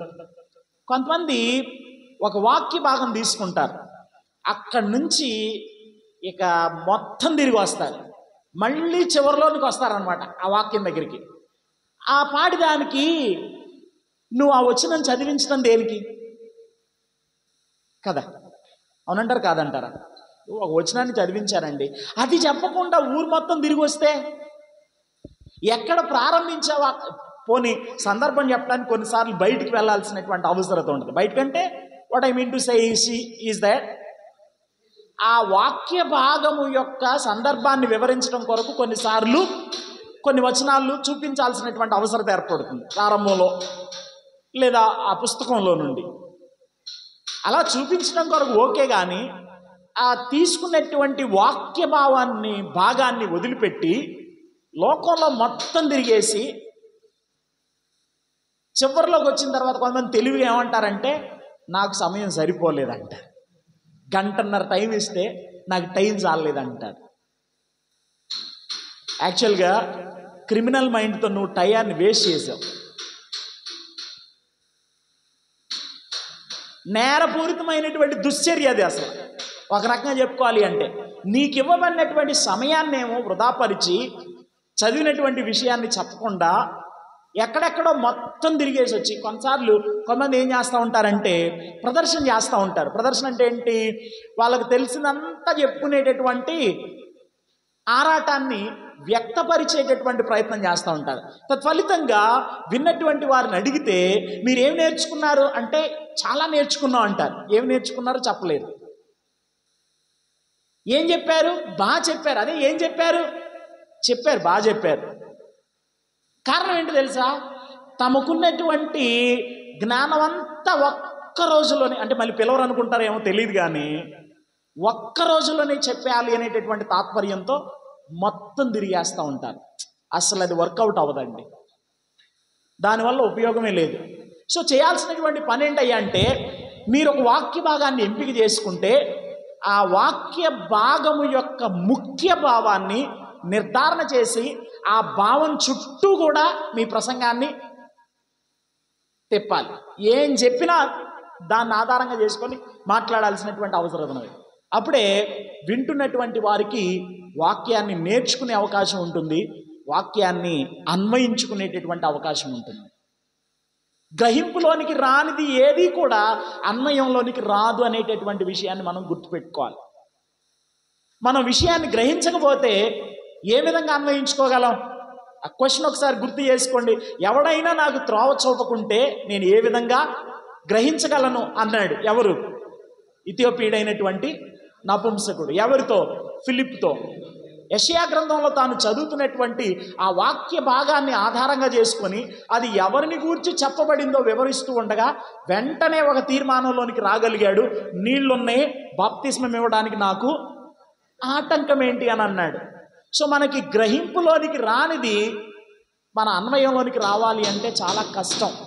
అందుకే ప్రజలు గ్రహించగలిగేటట్లుగా ఒక వాక్య భాగాన్ని తీసుకుంటే ఆ వాక్య భాగము యొక్క ముఖ్య భావాన్ని నిర్ణయించి మీరు చెప్పాలి అనుకున్నటువంటి సందేశాన్ని ఆ భాగం చుట్టూ కూడా, ఆ భావం చుట్టూ కూడా కనెక్ట్ చేసేటటువంటి వారై ఉండాల్సినటువంటి అవసరం ఉన్నది. సో హోమిలిటిక్స్లో అంటే బైబిల్ సందేశాలు ప్రసంగించడం అనేటటువంటి ఈ విభాగంలో ఎలా ప్రసంగం చేయాలి అనే దానిలో మొట్టమొదటి థీమ్ ఏంటంటే వాక్య భాగం యొక్క ముఖ్య భావాన్ని నిర్ణయించండి. అర్థమైందండి? వాక్య భాగం యొక్క ముఖ్య భావాన్ని నిర్ణయించండి. ఈ స్టెప్ మీరు చేయటం కొరకై ముందు చెప్పినటువంటి విషయాలన్నీ కూడా పరిగణనలోకి తీసుకోవాలన్నమాట. ఇది మీరు చేయటం కోసం వాక్య భాగం యొక్క ముఖ్య భావాన్ని నిర్ణయించడం. పేజ్ నెంబర్ 31లోనికి రండి ఒకసారి మీ బుక్లో. బైబిల్ సందేశాలు ప్రసంగించుట 31 పేజీ. ముఖ్య భావమును నిర్ణయించడం. లేఖనములలోని ఒక పాఠ్య భాగమును నిశ్చయించు పద్ధతిలో 2 ప్రధానమైనటువంటి ప్రశ్నలను అడుగుట ఇమిడి ఉన్నది. సో మీరు ఒక వాక్య భాగాన్ని తీసుకుంటే, ఒక వచనం కానీ, ఒక పారాగ్రాఫ్ కానీ, ఒక అధ్యాయం కానీ, లేదా ఒక బుక్ కానీ మీరు తీసుకున్నప్పుడు మీరు వాక్య భాగము యొక్క ముఖ్య భావాన్ని నిర్ణయించడానికి 2 ప్రశ్నలు అడగాలి. 2 ప్రశ్నలు అడగాలి. ఏంటి ఆ 2 ప్రశ్నలు? ఒకటి, ఈ వాక్య భాగంలో ఏం చెప్పబడింది అనేది మొదటి ప్రశ్న. నేను చదువుతున్నటువంటి, నేను ఎంపిక చేసుకున్నటువంటి వాక్య భాగంలో ఏం చెప్పబడింది అనేది మొదటి విషయం. తర్వాత చెప్పబడిన ఆ విషయాన్ని గూర్చి వాక్యం ఏం చెప్తుంది? కన్ఫ్యూషన్ ఏమన్నా? ఏం లేదు కదా. ఈ వాక్య భాగంలో ఉన్నటువంటి థీమ్ ఏంటి, ఉద్దేశం ఏంటి, ప్రాముఖ్యమైనటువంటి భావం ఏంటి? ఒకటి ఉంటుంది కదా, ఒక తలంపు ఉంటుంది అన్నమాట. ఆ తలంపు ఏంటి, ఆ తలంపును గురించి నేను తీసుకున్నటువంటి వాక్య భాగం అంతా కూడా ఏం చెప్తుంది? అర్థమైందండి? ఆ తలంపుని గురించి వాక్య భాగం అంతా కూడా ఏం చెప్తుంది? మాట్లాడింది దేన్ని గూర్చి, రెండవది ఆ మాట్లాడబడినటువంటి విషయాన్ని గురించి చెప్పబడినటువంటి విషయాలేంటి. ఈ రెండు కలిపితే వచ్చేది ఏంటి అంటే ముఖ్య భావం. కొన్ని ఉదాహరణలు చూద్దాం, మీకు అర్థమవుతుంది. ఈ రెండు ప్రశ్నల నుండి వచ్చేటటువంటి సమాధానం ఏంటయ్యానంటే వాక్య భాగము యొక్క ముఖ్య భావం. గుర్తుంచుకోవాల్సినటువంటి విషయాలు ఏంటంటే వాక్య భాగమే సందేశం యొక్క విషయాన్ని నిర్ణయిస్తుంది. సో మీరు మొదటగా ఒక ప్రశ్న అడుగుతున్నారు. ఏంటి ప్రశ్న? వాక్య భాగము యొక్క విషయం ఏంటి? అందులో ఒక విషయం ఉంటుంది. ఆ విషయం దేని చేత నిర్ధారణ చేయబడాలి అంటే మళ్ళీ వాక్యమే. మొత్తం కూడా చదువుతూ ఉండగా అందులో ఒక ప్రాముఖ్యమైనటువంటి తలంపు మీకు కనబడుతుంది. ఆ తలంపు దేని ద్వారా నిర్ణయించబడాలి అంటే వాక్యం ద్వారానే నిర్ణయించబడాలి. సో వాక్య భాగమే సందేశం యొక్క విషయమును నిర్ణయించును. ముఖ్య భావము విషయము లేదా సత్యము చుట్టూ సందేశం యొక్క విషయము నిర్మింపబడవలెను. అంటే సింపుల్గా చెప్పుకోవాలి అని అంటే మీరు వాక్య భాగము యొక్క ముఖ్య విషయం ఏంటి అని అడిగిన తర్వాత ఆ వాక్య భాగములో ఉన్నటువంటి ఆ కీ థీమ్ ఏదైతే ఉంటుందో దాని చుట్టూ ఉన్నటువంటి విషయాన్ని గూర్చి వాక్యం ఏం చెప్తుందో అనేది నిర్ణయించిన తర్వాత మీరు చేయాల్సినటువంటి కొన్ని పనుల గురించి చెప్పాడు. మీరు నిర్ణయించినటువంటి ఆ ముఖ్య భావం ఏదైతే ఉంటుందో దాన్ని తిరిగి తెలియచేయవలెను, దాన్ని వివరించాలి, దాన్ని దృష్టాంతపరచాలి, దానిని బలపరచవాలి, దాన్ని నిరూపించాలి, దానిని అభివృద్ధి చేయాలి, దాన్ని విస్తరింప చేయాలి, దానిని అన్వయించాలి. అర్థమైందండి? ఇలా చెప్తాను వినండి. ఒక వాక్య భాగాన్ని మీరు తీసుకుంటే ఆ వాక్య భాగం యొక్క ముఖ్య భావాన్ని నిర్ణయించిన తర్వాత ఆ ముఖ్య భావాన్ని మీరు ప్రజలకి తెలియజేసేటప్పుడు చేయాల్సిన పనులన్నీ అన్నమాట ఇవన్నీ. అర్థమవుతుందండి? ఒక వాక్య భాగాన్ని తీసుకుంటే ఆ వాక్య భాగం యొక్క ముఖ్య భావాన్ని మీరు నిర్ణయించిన తర్వాత ప్రజల ఎదుట నిలబడినప్పుడు చేయాల్సినటువంటి పనులన్నీ అన్నమాట. ఇవన్నీ కూడా మీకు మ్యాన్స్క్రిప్ట్లో ఉండాలి. మ్యాన్స్క్రిప్ట్ అంటే ఏంటంటే ప్రసంగాన్ని రాసుకోవాలి. రాసుకోవడం అనేది మంచి పద్ధతి, తప్పేం కాదు. మనకు రాసుకోవాల్సిన అవసరం లేదండి, నిలబడితే చాలు పరిశుద్ధాత్మ దేవుడు మొత్తం కూడా జ్ఞాపకంలోని తీసుకొని వస్తాడు అని అంటూ ఉంటారు. మీకు తెలుసా, ఎక్స్పోజిటరీ ప్రీచింగ్ చేసేటటువంటి చాలామంది గొప్ప గొప్ప వేదాంత పండితులైనటువంటి వారు ప్రసంగించడానికి నిలబడినప్పుడు తప్పనిసరిగా వారు చేసేటటువంటి పని ఏంటంటే వాళ్ళ చేతిలో మ్యాన్స్క్రిప్ట్ అనేది ఉంటుంది. వాళ్ళ చేతిలో మ్యాన్స్క్రిప్ట్ అనేది ఉంటుంది. మీకు మాట చెప్పమంటారా? మేము హోమిలిటిక్స్ 2 సెమిస్టర్లు చదివాం. ఒక సెమిస్టర్ 3 నెలలు ఉంటుంది, కనీసం 45 క్లాసులు ఉంటాయి. కొంచెం సబ్జెక్ట్ పెద్దగా ఉంటాయి కనుక 60 క్లాసులు ఉంటాయి. బేసిక్ హోమిలిటిక్స్ చదివాం, ఇది బేసిక్ హోమిలిటిక్స్. అడ్వాన్స్డ్ హోమిలిటిక్స్ చదివాం, దీని తర్వాతది అది. ఈ 2 చదివాం మేము. ఈ 2 చదివేటటువంటి క్రమంలో మాకు ప్రాక్టికల్ సెషన్స్ ఉంటాయి. అంటే రూల్స్ అన్నీ కూడా తెలుసుకున్న తర్వాత సబ్జెక్ట్ అంతా కంప్లీట్ అయిపోయిన తర్వాత బేసిక్ హోమిలిటిక్స్ దగ్గర 4 ప్రసంగాలు చేయాలి, అడ్వాన్స్డ్ హోమిలిటిక్స్ దగ్గర 4 ప్రసంగాలు చేయాలి. ఎంత టైం ఉంటుందో తెలుసా? 15 నిమిషాలు టైం ఇస్తారు. 15 నిమిషాల టైం. ఈ 15 నిమిషాల టైంకి అవసరమైనటువంటి మ్యాన్స్క్రిప్ట్ అంతటినీ కూడా మేము రెడీ చేసుకోవాలి. మ్యాన్స్క్రిప్ట్ అంటే ఏంటంటే మీరు చెప్పేటటువంటి ప్రసంగం ఏదైతే ఉంటుందో దాన్ని అంతటినీ కూడా ఒక పేపర్ మీద పెట్టాలి. సో పేపర్ వర్క్ అనేది చాలా ప్రాముఖ్యం. మాకు రాయటం రాదు కదండి అని మీరు అంటే కనుక నేను మీకు ఇచ్చే సలహా ఏంటంటే రాయటం నేర్చుకోండి. కనీసం మీరు చెప్పేటటువంటి సందేశాన్ని మీరు పేపర్ మీద పెట్టగలగాలి. అలా చేయడం ద్వారా కలిగే ఒక ఫలితం ఏంటో తెలుసా? మీ సందేశం మీకు బాగా గుర్తుంటుంది, మధ్యలో దారి తప్పకుండా ఉండటానికి అవకాశం ఉంటుంది. గూగుల్ మ్యాప్లలో గూగుల్ మ్యాప్ పెట్టుకుంటేనే కొన్నిసార్లు దారి తప్పే పరిస్థితి ఉంటుంది. అసలు మ్యాపే లేకపోతే కంప్లీట్ రాంగ్ వేలోకి వెళ్తాం కదా. మ్యాన్స్క్రిప్ట్ ఉంటేనే తడబడుతుంటాం ఒక్కోసారి, మ్యాన్స్క్రిప్ట్ లేకపోతే. సో మ్యాన్స్క్రిప్ట్ అనేది చాలా అవసరం. నోట్స్ రాసుకోవడం చాలా మంచి పద్ధతి అండి, తప్పేం కాదు. మీరు ఒక ప్రసంగాన్ని గురించి చెప్పాలనుకున్నప్పుడు పరిచయం ఎలా అనేది మనం చూస్తాం వరుసగా. దాని అంతటినీ కూడా మీరు ఎన్ని పాయింట్స్ చెప్పాలనుకుంటున్నారు అన్ని పాయింట్లు, వాటన్నిటిని కూడా రాసుకొని ముగింపు ఈ విధంగా ఉండాలి. మీరు చెప్పే మ్యాన్స్క్రిప్ట్ అంతా కూడా, ప్రసంగం అంతా కూడా ఒక మ్యాన్స్క్రిప్ట్లో ఉండడం అనేది మీకు చాలా అవసరం. అలా ఉండటం వల్ల కలిగే మేలు ఏంటంటే, నేను ఎప్పటికీ రాస్తుంటాను, పేపర్ల మీద పేపర్లు రాస్తూ ఉంటాను. కారణం ఏంటంటే, నేను చెప్పేటటువంటి సందేశంలో నుండి నేను పక్కకి వెళ్ళిపోకూడదు. నా ఎదుట ఒక మ్యాన్స్క్రిప్ట్ ఉంటే దాని నుండి నేను పక్కకు తొలగిపోయేటటువంటి అవకాశమే లేదు. కాబట్టి మ్యాన్స్క్రిప్ట్ అనేది ఉండాలి. సో ఏంటి పాయింట్ అని అంటే, వాక్య భాగము యొక్క ముఖ్య భావాన్ని నిర్ణయించిన తర్వాత ఆ ముఖ్య భావాన్ని ఆధారంగా చేసుకొని మీరు సందేశాన్ని వివరించాలి, దృష్టాంతపరచడం అంటే ఉదాహరణలతో వివరించడం, దృష్టాంతపరచాలి, బలపరచాలి, నిరూపించాలి, అభివృద్ధి చేయాలి, విస్తరింపజేయాలి, ఆ తర్వాత అన్వయింప చేయవలసినటువంటి అవసరత ఉన్నది. ఈ పుస్తకం రాసినటువంటి దైవజనులు డల్లాస్ థియలాజికల్ సెమినరీలో చదివారు, అది యుఎస్లో ఉంటుంది. ఆయన యుఎస్లో చదివేటప్పుడు ఒక పుస్తకాన్ని చదివాడంట.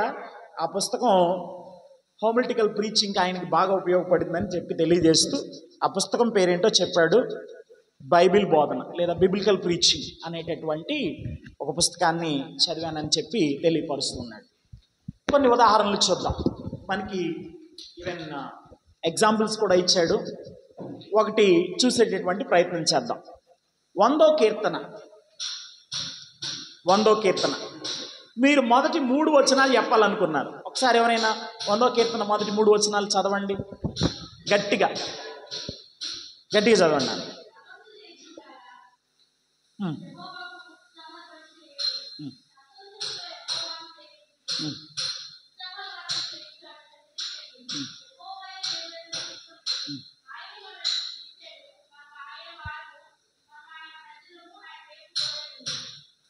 ఓకే, ఈ 3 వచనాల మీద మీరు బోధ చేయాలి. కృతజ్ఞతా కూడికలో ఉన్నారు, let us say thanks giving మీటింగ్లో ఉన్నారు. ఈ 3 వచనాల మీద మీరు ప్రసంగం చేయాలని తలంచినప్పుడు మొట్టమొదటగా మీరు చేయాల్సినటువంటి పని ఏంటంటే, ఆ 3 వచనాల యొక్క వాక్య భావాన్ని నిర్ణయించి నిర్ధారణ చేయాలి. వాక్య భాగం యొక్క ముఖ్య భావాన్ని నిర్ణయించాలి. నిర్ణయించడానికి ఆ 3 వచనాలు మీకు ఉపయోగపడతాయి. ఆ 3 వచనాల్లోనే మీరు చెప్పాలనుకుంటున్నారు కనుక ఆ 3 వచనాలు కూడా మీకు ఉపయోగపడతాయి వాక్య భాగం యొక్క ముఖ్య భావాన్ని నిర్ణయించడానికి. విషయం ఏంటి అంటే, ఎందుకు దేవుణ్ణి సంతోషంగా మనం ఆరాధించాలి.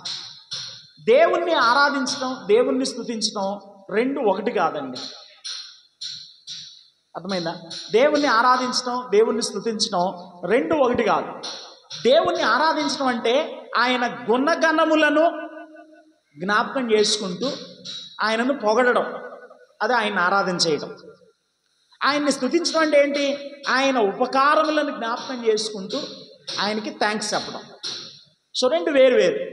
ఇక ఈ 3 ప్రధానమైనటువంటి వచనాల్లో చెప్పబడుతున్నటువంటి కీలకమైనటువంటి విషయం ఏంటంటే, మనము దేవునిని ఎందుకు సంతోషంతో ఆరాధించాలి. Why should we worship him? ఎందుకు ఆయన ఆరాధించాలి? అది వాక్య భాగంలో చెప్పబడినటువంటి ముఖ్యమైనటువంటి విషయం. ఆ ముఖ్యమైన విషయాన్ని గురించి వచనాలు ఏం చెప్తున్నాయి అనేది రెండో విషయం అన్నమాట. పూర్తి విషయం ఏంటంటే, ఆయన దేవుడై ఉన్నాడు కాబట్టి ఆయన్ని ఆరాధించేటటువంటి వారంగా ఉండాలి. ఆయన దేవుడై ఉండి ఆయన గుణగణములను మనకి ప్రత్యేకంగా ఆయన ఏం చేశాడంటే వ్యక్తపరిచాడు, లేకపోతే తెలియపరిచాడు. మీరు వేదాంతంలో చదువుతారు, థియలాజికల్ సిస్టమాటిక్ థియాలజీలో పితృదేవ శాస్త్రం లేకపోతే థియాలజీ ప్రాపర్ అనేటటువంటి సబ్జెక్ట్ని చదువుతారు. ఈ థియాలజీ ప్రాపర్ అనే సబ్జెక్ట్ మీరు చదివినప్పుడు దేవుని గుణగణములను గూర్చి 2 మాటల్లో మీరు తెలుసుకోవచ్చు. ఒకటి, దేవుడు గొప్పవాడు, గాడ్ ఈజ్ గ్రేట్. రెండవది, దేవుడు మంచివాడు. దేవునికి చాలా గుణ లక్షణాలు ఉన్నాయి, కానీ ఆ గుణ లక్షణాలన్నింటినీ కూడా ఈ 2 పదాల్లో మీరు పెట్టేయచ్చు. దేవుని యొక్క గుణ లక్షణాలన్నీ కూడా ఈ 2 పదాల్లో మీరు పెట్టవచ్చు. దేవుని గుణ లక్షణాల్లో కొన్ని దేవుని గొప్పతనాన్ని తెలియజేస్తూ ఉన్నాయి, దేవుని గుణ లక్షణాల్లో కొన్ని దేవుని మంచితనాన్ని తెలియజేస్తూ ఉన్నాయి. అర్థమైందండి? ఈ 100వ కీర్తన మీరు చదివేటప్పుడు దేవుని యొక్క గుణగణములను గూర్చి వర్ణించబడేటటువంటి ఆ 2 మాటలను మీరు గమనిస్తారు. నెంబర్ 1, దేవుడు గొప్పవాడు.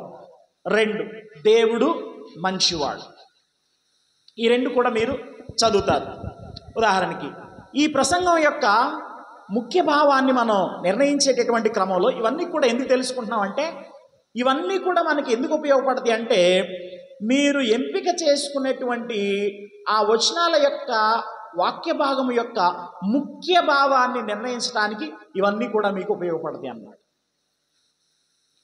చాలామంది థియలాజికల్ స్టడీస్ అవసరం లేదని అనుకుంటారు. తప్పు, అవసరమే. అందుబాటులో లేనటువంటి పరిస్థితుల్లో చదవలేకపోయాం, కానీ అందుబాటులోకి వచ్చిన తర్వాత ఇది ఎంత అవసరమో మీకు అర్థమవుతుంది. సో ఇక్కడ దేవుణ్ణి మనం ఎందుకు సంతోషంతో ఆరాధించాలనేది విషయం అయితే, ఎందుకు ఆయన ఆరాధించబడాలి, ఆ విషయం చుట్టూ చెప్పబడినటువంటి అంశాలు ఏంటి అనేవి ఏంటి అంటే, ఒకటి, ఆయన దేవుడు కాబట్టి ఆయన మనలను సృజించాడు. ఆయన మనలను సృజించాడు కాబట్టి మనం ఆయనకి సంబంధించినటువంటి వారు. ఆయన మనలను సృజించాడు కాబట్టి మనం ఆయన ప్రజలం. సో విషయం చెప్పబడింది, విషయాన్ని గూర్చినటువంటి విషయాలు కూడా చెప్పబడ్డాయి. ముఖ్య విషయం అనేది ఒకటి ఉంటుంది, ఆ ముఖ్య విషయాన్ని గురించి వర్ణించేటటువంటి మాటలు మనకి వాక్య భాగంలో కనబడతా ఉంటాయి. ఈ రెండింటినీ కూడా ఆధారంగా చేసుకొని ఆ 3 వచనాల్లో కీలకంగా చెప్పబడినటువంటి ఆ తలంపు ఏంటనేది మనం గ్రహిస్తే మనకి సందేశం యొక్క ముఖ్య భావం అనేది వచ్చినట్లే. దాన్ని ఆధారంగా చేసుకొని మనం ఏం చేస్తామంటే సందేశాన్ని ఒక అద్భుతమైనటువంటి క్రమంలో నిర్మించేటటువంటి ప్రయత్నం చేస్తాం. ముఖ్య భావం ఏమై ఉంటుంది? మనం దేవుణ్ణి సంతోషంతో ఆరాధించాలి. ఎందుకనగా ఆయన మనకి దేవుడై ఉన్నాడు. ఎందుకు ఆయన దేవుడు అంటే, ఆయన మనల్ని సృష్టించాడు, మనలను ఆయన ప్రజలనుగా చేసుకున్నాడు. ఇది ముఖ్య భావం. ఈజీగా ఉంది కదా, ఎందుకంటే 100వ కీర్తనలో మనకి చెప్పబడుతున్నటువంటి విషయాలు మరి ఈజీగా అర్థం చేసుకోవడానికి అవకాశం ఉండేటటువంటి పరిస్థితి ఉంది. ఈ పద్ధతి మీరు ఏ వచనం దగ్గరైనా పాటించాలి. ఇదే పద్ధతి వాక్య భాగం యొక్క ముఖ్య భావాన్ని నిర్ణయించడం కొరకు. 4 నుండి 5 వరకు చెప్పాలనుకున్నారు. 4 నుండి 5 వరకు చెప్పినటువంటి వచనాల్లో విషయం ఏంటి? దేవుణ్ణి మనం స్తుతించాలి. ఎందుకు స్తుతించాలి? ఎందుకు కృతజ్ఞతలు చెల్లించాలి అంటే, విషయం ఏంటంటే, ప్రభు మంచివాడు. పైనేమో ప్రభు గొప్పవాడు, పైనేమో ప్రభు మంచివాడు. మీరు 2 సందేశాల క్రింద విడగొట్టి మాట్లాడవచ్చు ఈ కీర్తనని, లేదా ఒకే సందేశంగా కూడా చెప్పాలనుకున్నా చెప్పొచ్చు. అర్థమైందండి? దేవుణ్ణి ఆరాధించాలి, దేవుణ్ణి స్తుతించాలి, 2 ప్రాముఖ్యమైనటువంటి తలంపులు. ఆ 2 తలంపుల చుట్టూ మీరు సందేశాన్ని నిర్మించుకోవచ్చు, దేవుని గొప్పతనాన్ని, దేవుని మంచితనాన్ని ఆధారంగా చేసుకొని. 4 నుండి 5 వచనాల్లో దేవుడు మంచివాడు, ఆయన మంచితనాన్ని గురించి తెలియజేయబడతా ఉంది. 4 నుండి 5 వచనాలు మీరు చదివితే వాక్య భాగం యొక్క ముఖ్య భావం ఏంటి అని అంటే, ప్రభువుకి కృతజ్ఞతాస్తుతులు చెల్లించాలి, ఎందుకంటే ఆయన మంచివాడు. ఆయన మంచితనం అంతా కూడా దేంట్లో కనబరిచాడంటే, ఆయన ప్రేమలోను, ఆయన విశ్వాస్యతలోను కనబరిచాడు. ముఖ్య భావాన్ని మనం నిర్ణయించిన తర్వాత ఆ భావం చుట్టూ మనం చెప్పాలి అనుకున్నటువంటి సందేశాన్ని ఏం చేయాలంటే నిర్మించవలసినటువంటి అవసరం ఉంది. మళ్ళీ చెప్తున్నాను, మ్యాన్స్క్రిప్ట్ మీ చేతిలో ఉండటం ద్వారా అనవసరమైనటువంటి ముచ్చట్లు కూడా ఏవి రావు. మీరు రాసుకున్న చెప్పడానికి టైం సరిపోయింది,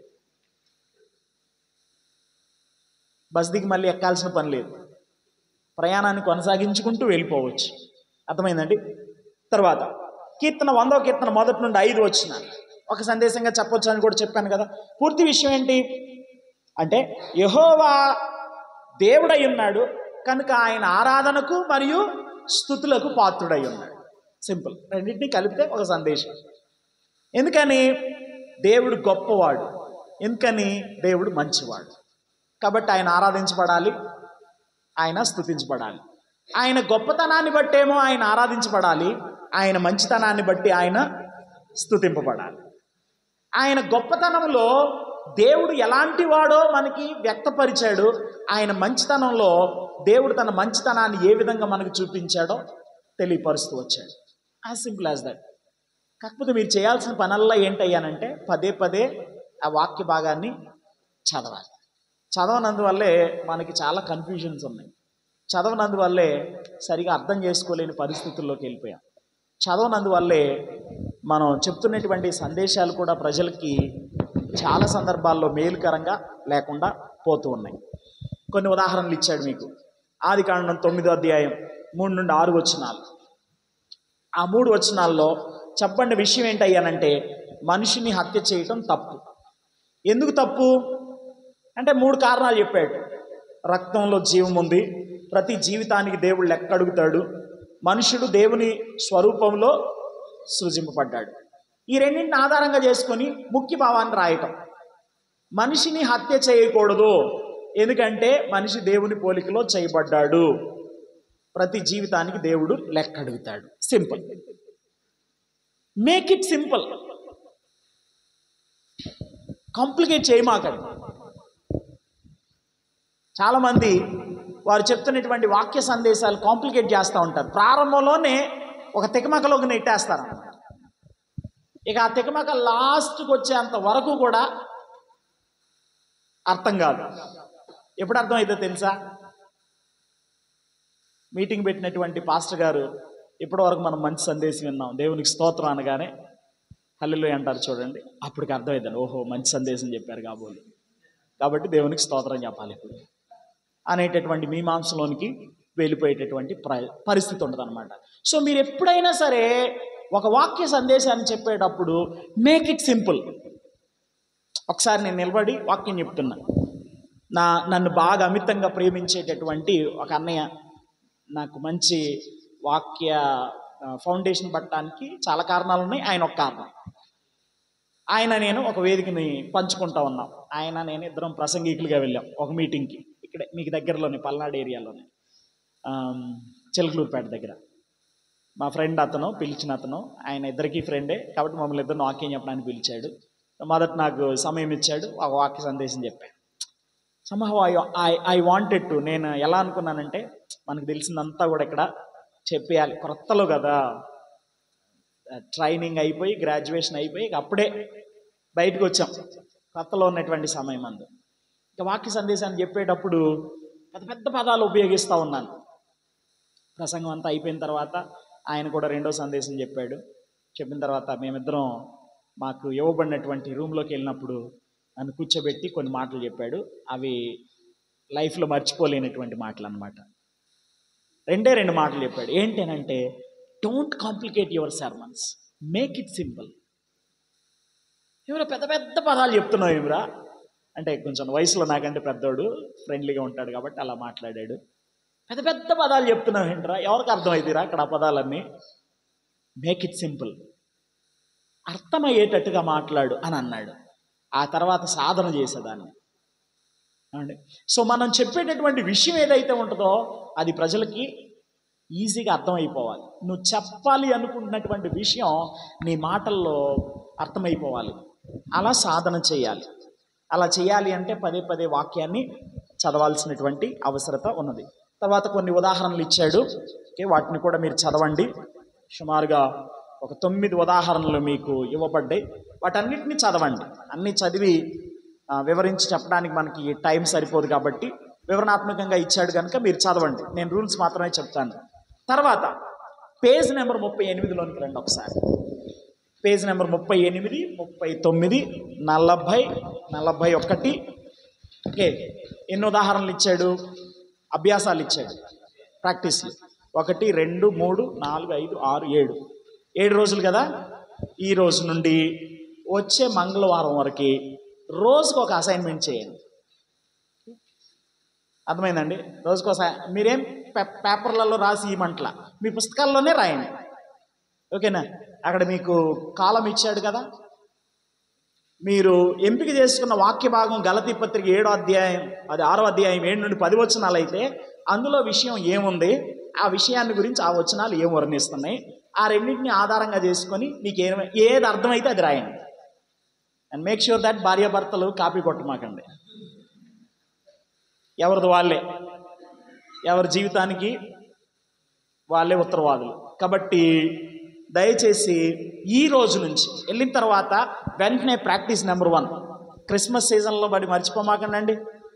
క్రిస్మస్లో వస్తుంటాయి పోతుంటాయి, కానీ పీటీపీ ట్రైనింగ్లు మళ్ళీ మళ్ళీ రావు. కాబట్టి మీరు చేయాల్సినటువంటి పని ఏంటంటే 7 అసైన్మెంట్లు చేయండి. సింపుల్ అండి, చాలా కష్టమైనటువంటి సంగతి ఏం కాదు ఇది. ఒక్క భాగాన్ని అన్నీ ఒక్క రోజులో రాయమాకండి, ఎందుకంటే అన్నీ ఒక్క రోజులో రాస్తే అన్నీ చదవలేరు. చెప్పాను కదా, మీరు ఒక్కసారిగా రాయలేరు. అది ఇది చేయడానికి ముందు కొన్ని స్టెప్లు ఉన్నాయి, అవన్నీ కూడా జాగ్రత్తగా చదవండి. ఆ తర్వాత వాక్య భాగాన్ని పదే పదే చదవండి. అందులో ఉన్న విషయం ఏంటో రాయండి, ఆ విషయాన్ని గురించి వాక్యం ఏం చెప్తుందో రాయండి. ఆ రెండింటిని ఆధారంగా చేసుకొని వాక్య భాగం యొక్క ముఖ్య భావాన్ని నిర్ణయించండి. ఓకేనా? అర్థమవుతుందా? అసైన్మెంట్లు పరీక్షలు ఏముండవు అని చెప్పారు కదండి, అంటే మీ మేలు కోసమేనండి. ఇందులో మార్కులు ఏముండవు. ఓకే, మార్కులు ఏముండవు, గ్రేడ్లు ఏముండవు, ఫస్ట్ ప్రైజులు, సెకండ్ ప్రైజులు, థర్డ్ ప్రైజులు ఏముండవు, మనీ ప్రైజ్ అంతకంటే ఉండదు. సో ఇది మీకు ఉపయోగపడేటటువంటి విషయం. కాబట్టి సుబ్బారావు గారిని అడగండి. ఓకేనండి, ఫస్ట్ స్టెప్ అది. సో సింపుల్గా ఈరోజు మనం నేర్చుకుంది ఒకటే విషయం, వాక్య భాగం యొక్క ముఖ్య భావాన్ని నిర్ణయించడం. దీనికి ముందు మనం ఏం చేయాలి టూకీగా చెప్పేస్తాను, వినండి.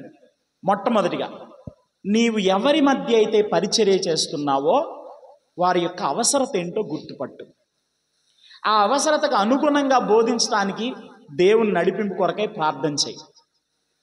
దేవుడు నీకు తలంపు ఇచ్చినప్పుడు ఆ తలంపును ఆధారంగా చేసుకొని నువ్వు ఏ సందేశాన్ని అయితే చెప్పాలనుకుంటున్నావో, ఏ పుస్తకంలో ఉండే చెప్పాలనుకుంటున్నావో ఆ పుస్తకాన్ని తీసుకో.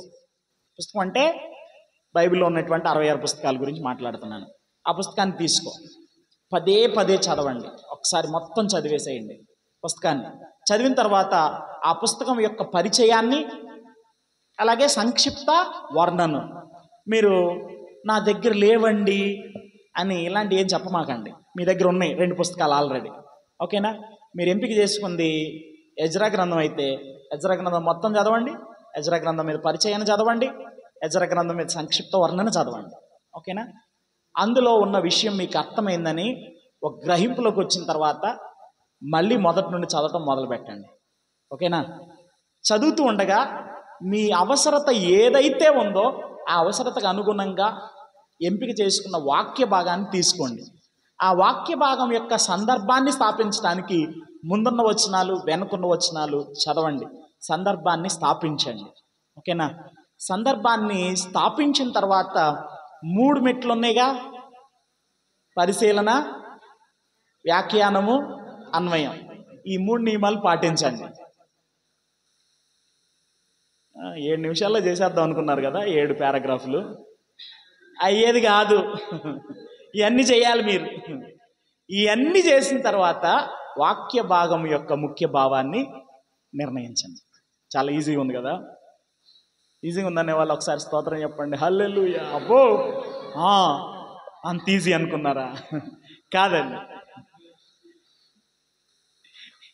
3 రోజులు పట్టిద్ది మీకు ఒక అసైన్మెంట్ చేయడానికి, రూల్స్ పాటించి చేస్తే కనుక. అర్థమైందా? ఇది మా ఎక్స్పీరియన్స్ అది. సో ఆ 7 అసైన్మెంట్లు చేయండి. Take your own time. సాధన చేయండి. ఇప్పుడు కాకపోతే ఎప్పుడు చేస్తారు కదండి? ఈరోజు కాకపోతే ఇంకెప్పుడు. ఆయన ఒక మంచి సేయింగ్ చెప్తూ ఉంటాడు, మాట చెప్తూ ఉంటాడు, ఈరోజు కాకపోతే ఇంకెప్పుడు, నేను కాకపోతే ఇంకెవరు. ఓకే? సో ఆ 7 అసైన్మెంట్లు చేయండి. అవి చేస్తేనే నెక్స్ట్ స్టెప్ చెప్తా. వచ్చే వారం మీ పుస్తకం ఒకసారి చూపించమని అడుగుతాను. ఓకేనండి, మేక్ ష్యూర్ దట్ కాపీ కొట్టమాకండి ఎవరు కూడా. Thank you so much. Tea break తీసుకోవచ్చు.